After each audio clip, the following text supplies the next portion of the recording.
ఇప్పుడు no cost cough syrup తో 60 రూపాయల విలువ గల ఇన్హేలర్ పూర్తిగా ఉచితం. దెబ్బకి దగ్గు జలుబు మాయం. బీఆర్ఎస్ నుంచి కవిత సస్పెన్షన్ పై ఆ పార్టీ నేత మాజీ మంత్రి మల్లారెడ్డి స్పందించారు. పార్టీని ధిక్కరించిన ఆమెపై వేటు వేయడం సరైన నిర్ణయమే అన్నారు. కేసీఆర్ కు కుమార్తె కుమారుడి కంటే పార్టీనే ముఖ్యమన్నారు. కుమార్తె కుమారుడి కోసం పార్టీని ఆయన నాశనం చేసుకోలేరన్నారు. కాళేశ్వరంపై తప్పుడు ప్రచారం చేస్తున్నారన్నారు మల్లారెడ్డి. సీబీఐ పేరుతో కేసీఆర్ ని ఇబ్బంది పెట్టాలనుకోవడం సరికాదన్నారు. బిడ్డైనా కొడుకైనా ఎవరైనా అంతే, పార్టీని ధిక్కరిస్తే సస్పెండ్ చేయవలసిందే. సెకండ్ ఆప్షన్ లేదు. కేసీఆర్ అంటే మీకు తెలియదు, ఆయన ఒక పెద్ద ఇది యుగ పురుషుడు భారతదేశంలోనే.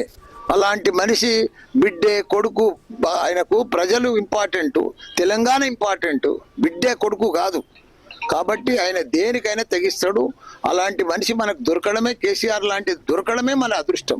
3 లక్షల మెట్రిక్ టన్నుల ధాన్యం పండించిన ఘనత కేసీఆర్ దయా. వీళ్ళేందంతా 3D సినిమా లెక్క డ్రామాలు ఆడుకుంటా కాళేశ్వరం అని కూలిపోయిందని అదని, ఇదంతా బక్వాసయా. ఏందది కేసీఆర్ అంటే? ఓ చరిత్ర, ఒక హిస్టరీ.